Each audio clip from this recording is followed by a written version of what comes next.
할렐루야. 네, 오늘도 주회전에 나오신 우리 모든 성도님들 주님의 이름으로 환영하고 축복합니다. 우리 옆에 있는 분들과 인사할까요? 가을이 주는 은혜를 누립시다. 어, 매번 날씨를 확인할 때 30 몇 도, 20 몇 도 이랬었는데 어제 앞에 자리가 1로 바뀌는 걸 되게 오랜만에 본 것 같습니다. 정말 이제 가을이 되었고 특히 환절기 가운데 감기나 이렇게 건강 관리 조심하시고요. 저도 오늘 좀 목이 잠기더라고요.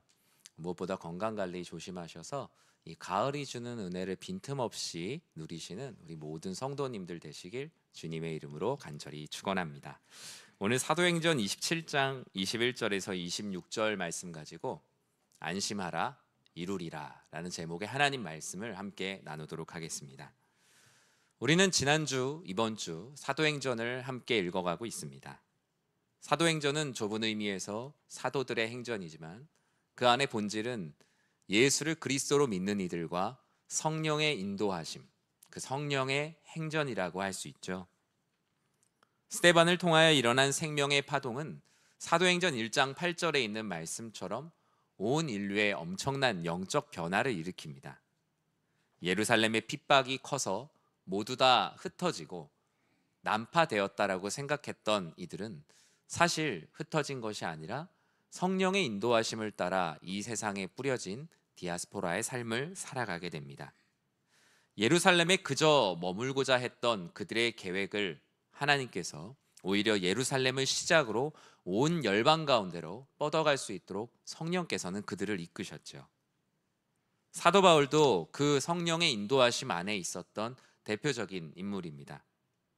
자신을 죽이려는 유대주의자들과 성전주의자들, 그들과의 많은 충돌이 있었고 자신과 함께 가까이 지냈던 이들과 오히려 조롱을 당하는 일들도 너무나 많았습니다.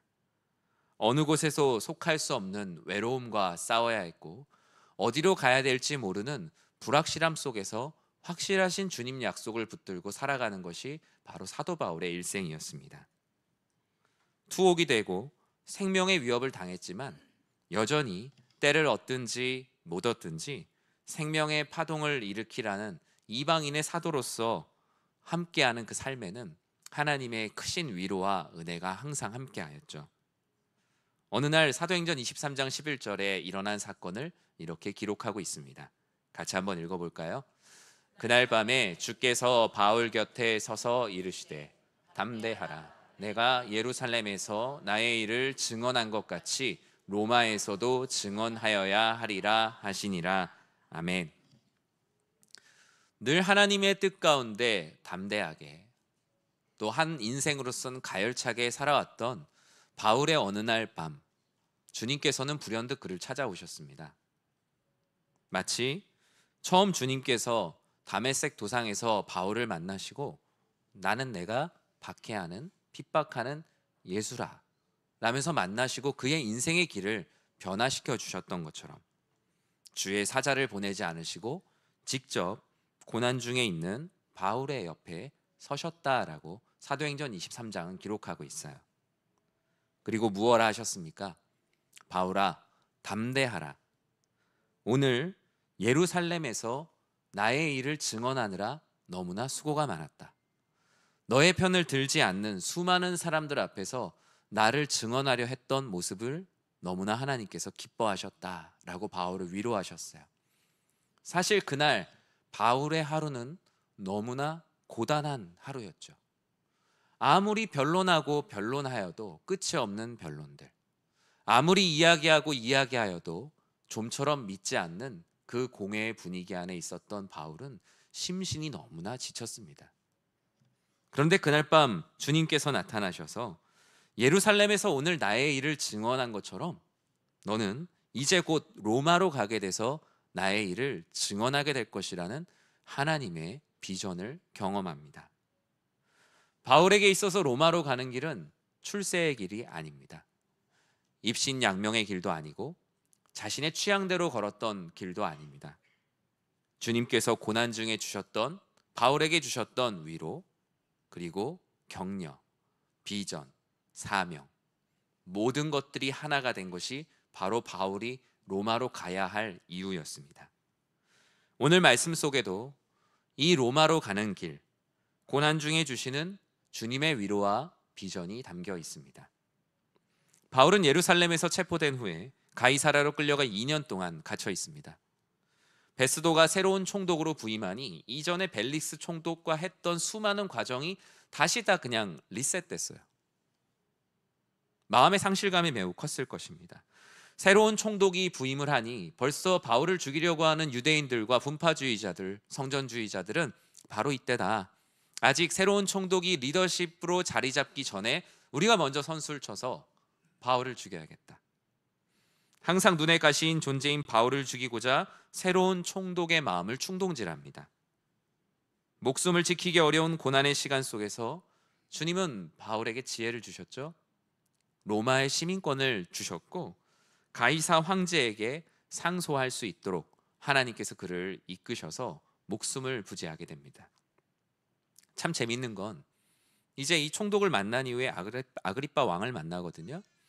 아그리빠 왕이 바울을 계속 신문하다 보니 이 사람에게 죄가 없는 거예요. 그래서 아그리빠는 바울에게 말해요. 내가 로마의 황제 가이사에게 굳이 안 가도 될 것 같다. 내가 여기서 무죄를 선언하면 여기서 그냥 끝난다. 그런데 왜 황제 가이사에게 상소를 해서 굳이 그 어려운 길을 가냐는 것이죠.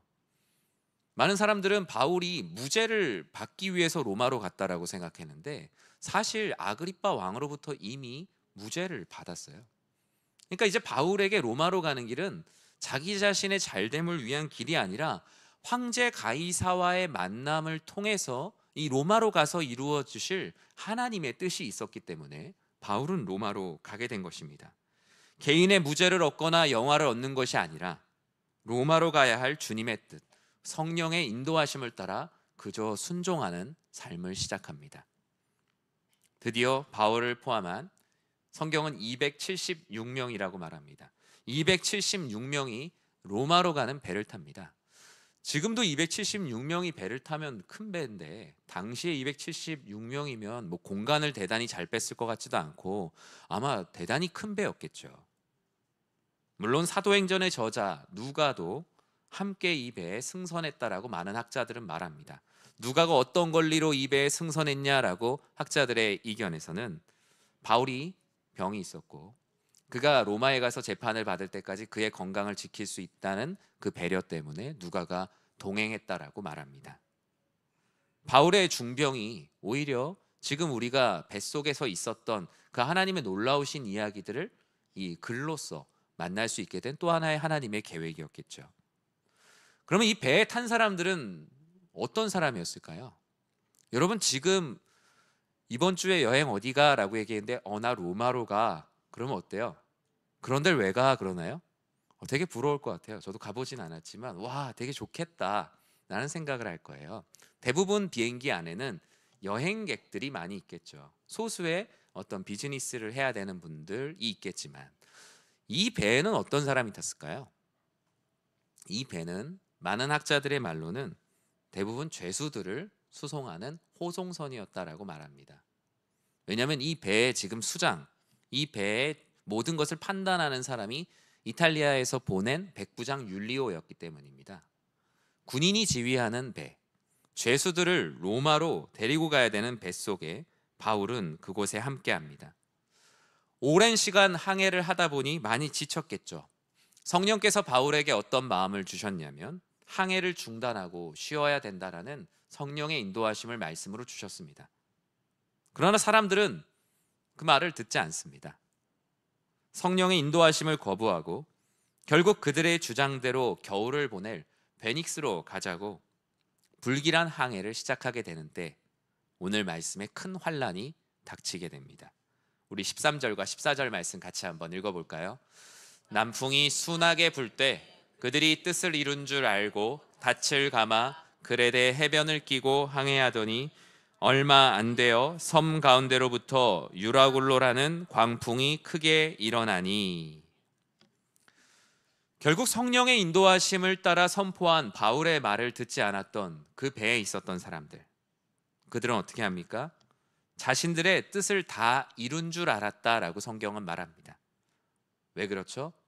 남풍이 순하게 부는 것이죠. 아, 지금 이 상황의 내 경험에 의하면 이때는 이렇게 가면 되겠구나. 많은 사람들이 앞으로 어떤 일이 일어날지 몰라서 내려놓았던 닻을 그 어느 것에 물어보지 않고 자신들의 경험과 생각에 의지하여 닻을 다 올립니다. 접어두었던 돛을 펴고 그레데 해변을 끼고 항해를 시작합니다. 하지만 그들은 자신들의 뜻을 이룬 줄 알았지만 자신들의 뜻과 상관없었던 유라굴로라는 광풍을 만납니다. 유라굴로는 동풍과 북풍의 합성어거든요. 그들은 남풍이 순하게 분다라고 해서 닻을 올렸는데 생각지도 않은 강력한 동북풍, 이 지형에서 자주 생기는 국지성 태풍이 그들을 덮치기 시작합니다. 이 바람을 만나면 당대 이 유라굴로에 대한 그 책들의 이야기들이 많더라고요. 이 바람을 만나면 보통 속절없이 북아프리카까지 계속 그냥 배가 막 밀린대요. 그러다 그 지역에 있는 암초에 부딪혀서 파선하는 배들이 많았다고 해요. 그들은 그제서야 아끼는 짐들을 배 밖으로 던집니다. 내가 진리라고 생각했던 중요한 배의 기구들까지도 다 던졌지만 오히려 폭풍은 더 심해집니다. 우리의 인생과 매우 닮았어요. 하나님이 말씀하신 대로 순종하며 그 말씀에 귀를 기울이기보다 나의 경험과 나의 생각과 나의 뜻대로 함부로 인생에 머물라고 하신 닻을 올리며 돛을 펴고 나아가는 삶. 하나님의 말씀에 청종하기보다 우리들의 얄팍한 경험을 의지하는 모습, 내 뜻을 이룬 줄 알고 의기양양하게 안전한 닻을 감아 올리는 모습은 우리들의 인생과 너무나 닮았어요. 20절은 그 절망적인 상황을 다음과 같이 말합니다. 같이 한번 읽어볼까요? 여러 날 동안 해도 별도 보이지 아니하고 큰 풍랑이 그대로 있음에 구원의 여망마저 없어졌더라. 그들의 방식대로 배에 있는 것들을 다 버리고 가볍게 하면 이 모든 것들을 이겨낼 수 있을 것이라 생각했지만 상황은 더 안 좋아집니다. 스스로를 구원할 수 있다라고 생각하는 모든 가능성이 사라집니다. 절망적 표류의 상태, 그저 죽음의 시간에 나를 맡기는 상태. 본문은 말하죠. 큰 풍랑은 여전히 있었다. 구원의 여망은 완전히 사라졌다. 항로를 찾는데 작은 도움이 될 수 있는 해와 달과 별도 그 모습을 감추었다. 그들은 망망대해의 종이배와 같은 삶이 되었습니다. 이제 더 이상 내가 배의 전문가라고 말하는 이들은 자취를 감추었습니다. 모두 절망 가운데 있을 때 주님께서 이 바울이 절망의 배 한가운데, 오늘 우리 찬양대가 찬양했던 것처럼 정말 주님께서 주시는 주님의 도구로, 평화의 도구로 하나님께서 그를 사용하고자 하셨어요. 21절에 바울이 그들 앞에 서서 다음과 같이 말합니다. 같이 한번 읽어볼까요? 여러 사람이 오래 먹지 못하였음에 바울이 가운데에 서서 말하되 여러분이여 내 말을 듣고 글에 대해서 떠나지 아니하여 이 타격과 손상을 면하였더라면 좋을 뻔하였느니라. 아멘. 바울이 절망 속에 있는 이들에게 말합니다. 여러분, 내 말을 듣고 글에 대해서 떠나지 않았으면 좋았잖아요. 그랬으면 이 타격과 손상을 면할 수 있지 않았습니까? 얄밉지 않나요? 불난집에 부채질하는 정도가 아니라 거의 막 기름을 붓고 있는 거잖아요. 저도 이런 사람 되게 싫어해요. 뭐 이렇게 다 했는데 사실 그럴 줄 알았다고. 그럴 줄 알았으면 제발 미리 좀 얘기를 해주면 그럴 줄 알았던 일이 일어나지 않잖아요. 잠자코 보는 게 제일 무서운 거거든요. 바울이 과연 그런 의도로 얘기했을까요? 결코 아닐 거예요. 바울은 자신을 포함한 우리 모든 사람의 경험과 지식, 의로움이 얼마나 연약하고 부족한 것인지를 그저 말할 뿐이에요. 그러니까 그들을 책망하기보다 인간은 성령의 인도하심을 의지하지 않으면 이런 모든 것들을 피할 수 없는 연약한 존재다. 그냥 그럴 걸 하면서 조롱하는 것이 아니라 이제 내가 당신들에게 말하는 하나님의 말씀에 조금 더 집중해 주기를 바란다. 하나님의 사자가 주신 말씀이 있으니 지금부터는 우리가 성령의 인도하심을 따라 나아가 보지 않겠냐며 지난 시간들을 돌아보았던 거예요. 22절에 바울이 다음과 같이 고백하죠. 내가 너희를 권하노니 이제는 안심하라. 너희 중 아무도 생명에는 아무런 손상이 없겠고 오직 배만 손상을 입을 뿐이다. 고난 중에서 주님은 언제나 위로와 비전을 주시죠. 바울의 이전의 모습도 그랬는데 고난 속에서 주님이 주시는 첫 번째 그 위로는 바로 안심하라라는 위로입니다. 절망 속에서 스스로를 구원할 수 없는 이들, 자기 경험과 지식으로 세상을 살아보고 이겨보고 승부해보겠다고 생각하다가 절망 속에서 완전히 쓰러져 있는 이들, 구원의 여망이 없어서 인생 되는 대로 살아가는 이들에게 주님은 바울을 통해 이제는 안심하라 라며 위로합니다. 너희 중 아무도 생명에는 손상이 없을 것이다. 손상을 입는 건 그저 배뿐이다. 도대체 이 바울이 전하는 위로의 근거는 어디에 있을까요? 23절과 24절에 바울이 어젯밤에 일어났던 자신의 이야기를 합니다. 같이 읽어볼까요?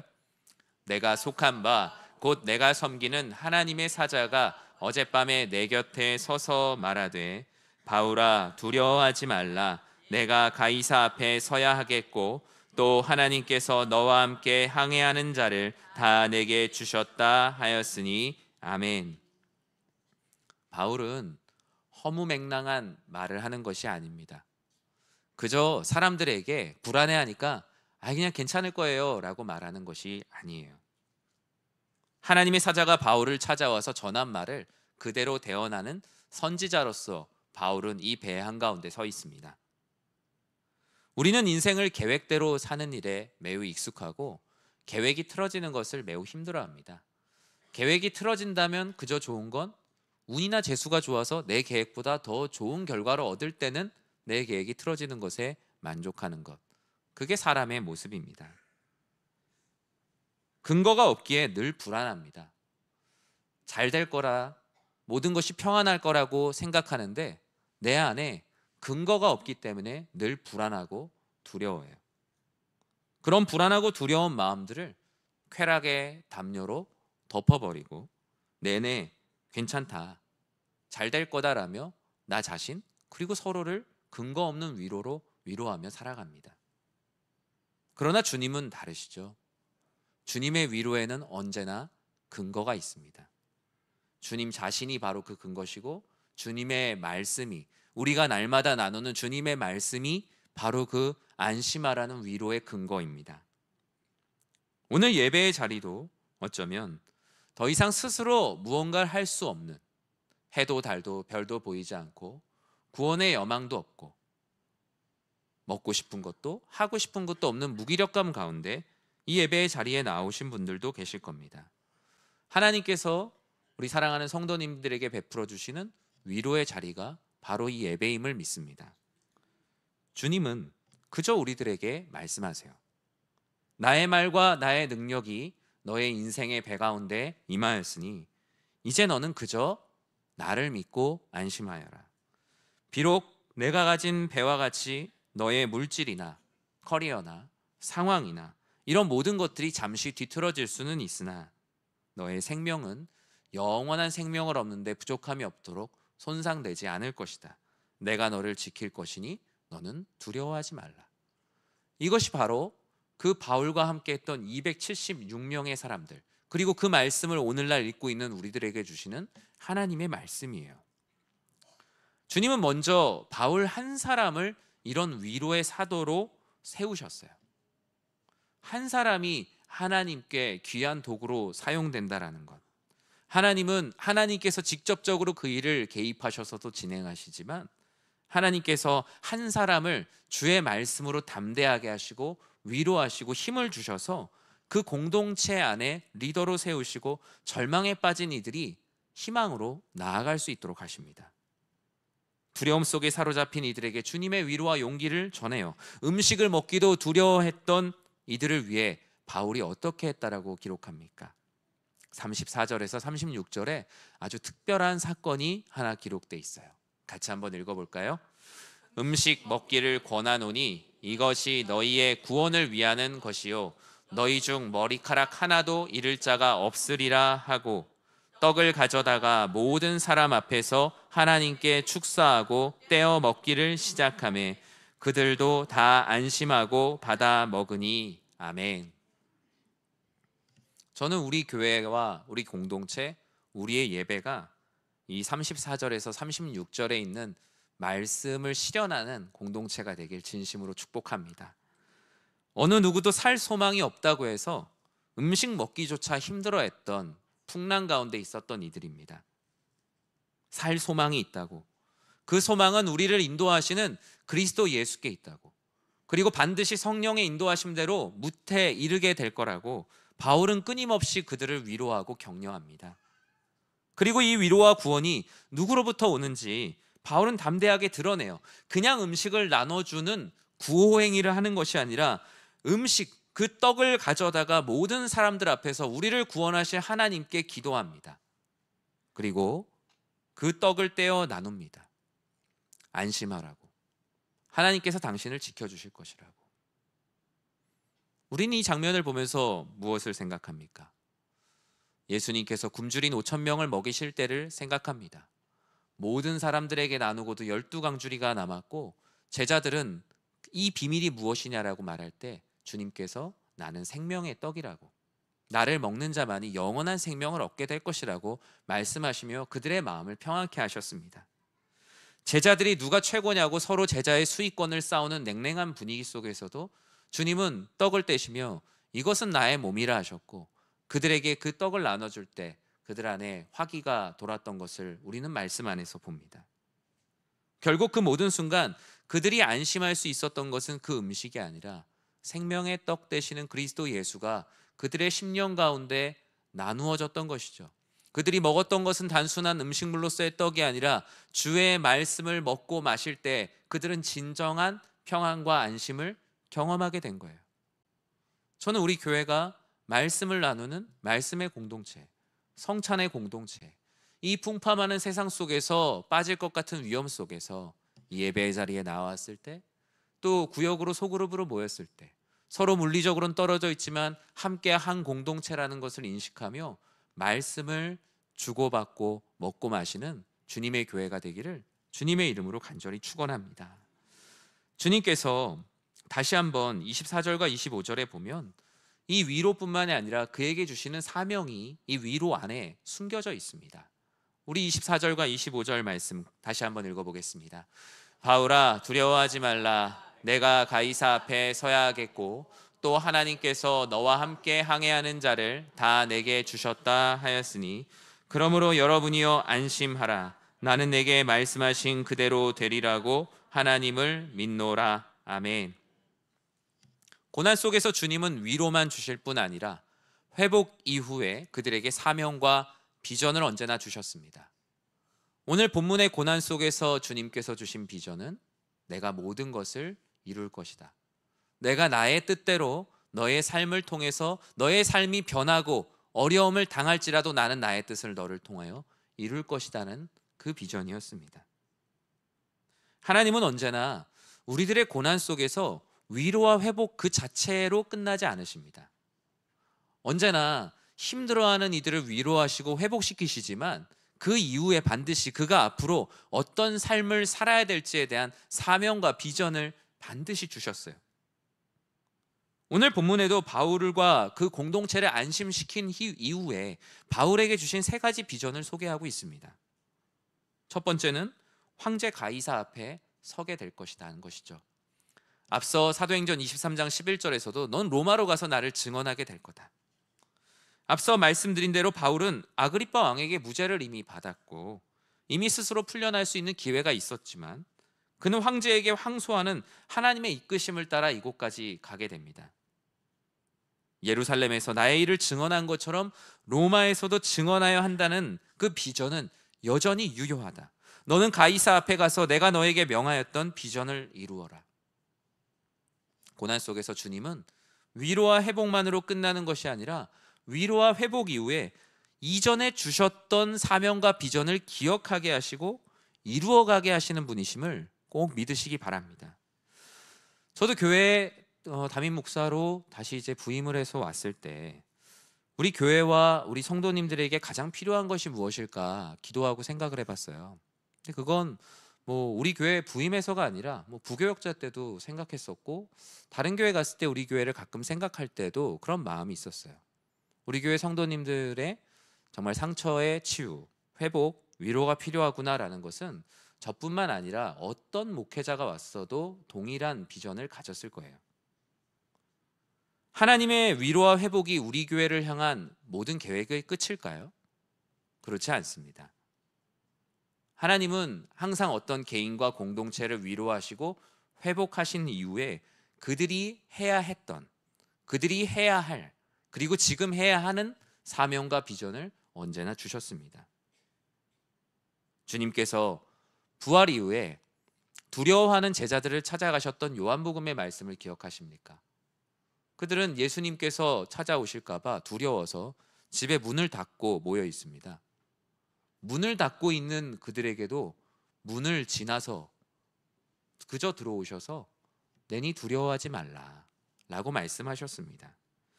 부활 이후에 낙심하여 물고기를 잡던 그들에게 주님은 아무 말 없이 생선을 구우시며 그들의 마음을 위로하셨고 회개하게 하셨고, 내가 나를 사랑하느냐라고 물으신 이후에 제자로서의 사명을 가지고 성령의 행정 가운데 함께할 것을 그들에게 심어주셨습니다. 이것이 바로 주님께서 주시는 위로 이후의 사명과 비전이죠. 엘리야는 어땠습니까? 아하방과 이세벨이 내가 열심히 최선을 다하는데도 전혀 삶의 변화가 없는 것에 정말 질려버렸죠. 엘리야가 두려웠죠. 내가 이렇게 하나님의 일을 하는데 어떻게 이렇게 변하지 않을까? 완전히 지친 마음에 로뎀나무 아래에 있을 때 주님께서 그의 영육을 채우시고 다시 한번 힘을 주셔서 호렙으로 40주 40야를 달려가게 하셨죠. 오늘 본문에 바울에게 주신 두 번째 비전은 무엇입니까? 하나님께서 지금 너와 함께 이 배에 있는 항해하는 자들을 다 너에게 주셨다. 하나님의 놀라운 선언이에요. 여기서 주셨다라는 것은 뭐예요? 앞에 생략된 단어가 있는데, 지금 이 항해하는 이 배에 있는 모든 이들은 내가 너에게 주는 선물이다. 내가 너에게 주는 나의 은혜다 라고 말하고 있어요.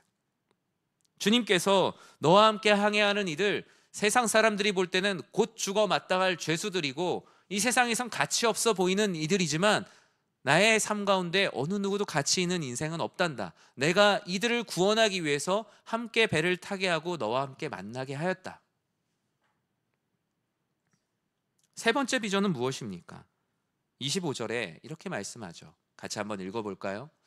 그러므로 여러분이여 안심하라. 나는 내게 말씀하신 그대로 되리라고 하나님을 믿노라. 아멘. 바울에게 보여주신 가장 큰 비전이 바로 이 말씀입니다. 나는 내게 말씀하신 그대로 되리라고 믿는다. 바울에게 있어서 로마로 가는 여정에서 하나님께서 그에게 주신 가장 큰 비전은 하나님께서 말씀하신 그대로 너의 삶 가운데 이루어질 것을 믿는다. 그것이 마음 가운데 믿어지고 보게 되고 거기에 있는 많은 사람들에게 선포하게 된 것이 바울이 이 로마로 가는 배에서 본 가장 큰 비전이었습니다. 나의 상황은 변할 수 있습니다.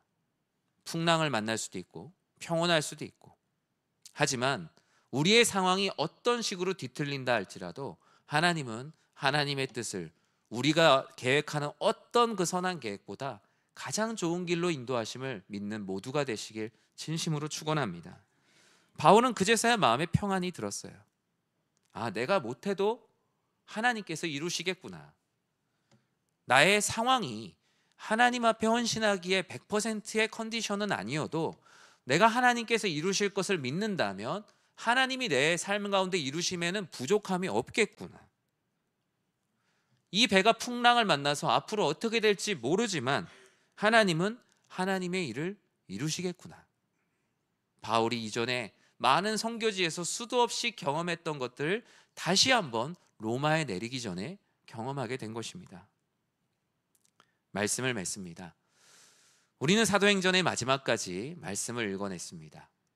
사도들에게만 행전이 있는 것이 아니라 우리들의 삶도, 우리들의 인생도 또 하나의 행전입니다. 내가 걷고 싶은 길을 걷는 이야기가 아니라 예수와 성령의 이끄심을 따라 걷는 행전. 그것은 바로 올해 우리 교회의 표어대로 우리에게 주신 말씀으로 살아내는 것입니다. 우리는 우리가 믿는 예수 그리스도와 우리를 이끄시는 성령 하나님의 인도하심을 따라 삶을 살아갑니다. 그 현장이 풍랑이 일든, 내가 원하는 경로로 가지 않든, 당장 내일의 먹을거리를 걱정해야 되는 긴박한 상황이든 우리는 모두 예외 없이 말씀으로 살아낼 수 있는 존재입니다. 오늘날 현대인들이 고난 속에 가장 듣고 싶은 말은 괜찮다, 다 잘 될 거다라는 말이래요. 사랑한다는 말보다 심지어 괜찮다고, 그리고 다 잘 될 거라고 하는 말이 때로는 사랑한다는 말보다 더 큰 위로와 힘이 된다고 하더라고요. 하지만 이 세상에서 우리들에게 말하는 괜찮다, 다 잘 될 거다는 말에는 근거가 없어요. 마치 여러분 고객님 사랑합니다 그러면은 왜요? 라고 물으면 그 말을 하신 분이 되게 당황하겠죠. 그냥 인사치레로 사랑한다고 말한 거거든요. 부자 되세요 라고 말하는데 어떻게 저를 부자로 만드실 겁니까? 라고 말한다면 이 사람 이상한 사람 아니야? 라고 생각할 거예요.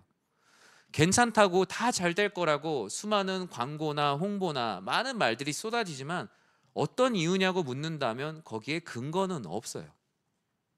그러나 주님은 내가 곧 그 근거고 내가 곧 길이요 진리요 생명이라고 말씀해 주십니다. 오늘 말씀이 하나의 전래동화라면 어떻게 됐겠어요?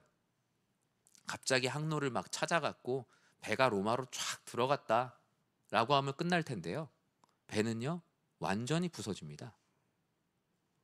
완전히 부서져서 생각지도 않았던 섬에 불시착합니다. 그런데 앞서 바울이 뭐라 그랬죠? 너희의 영혼엔 손상이 없을 것이다. 다만 배에는 손상이 있을 거라고요. 그들은 타고 온 배는 잃었을 수 있지만 이제 영혼의 구원, 영생이라는 완전히 새로운 배를 만나게 됩니다. 그게 사도행전의 모든 이야기들의 핵심이에요. 각자의 삶에 배를 끌고 나타났던 이들이 그리스도 예수를 만나 자신들의 배를 버리고 오직 예수 그리스도를 따라 새로운 항해를 시작하는 새로운 배를 타게 되는 것. 우리의 인생에 배가 부서질 만큼 내 인생이 부서질 상황도 있습니다. 잘 안 되는 일들도 있고요. 하지만 하나님께서는 그것의 잘됨과 안됨이 하나님이 우리와 함께 하신다 안 하신다는 증거가 아니라고 말합니다. 내 인생이 더 어려워진다 할지라도 내 안에 영생이 있다면 우리는 온전한 배를 탔음을 믿음으로 고백해야 합니다. 샬롬이신 주님께서 여러분들의 삶을 안심시키시고 두려움과 걱정과 염려의 풍랑을 잠재워 주실 거예요.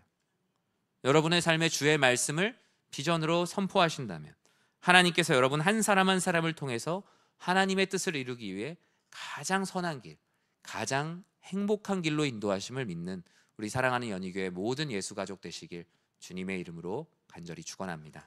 기도하겠습니다.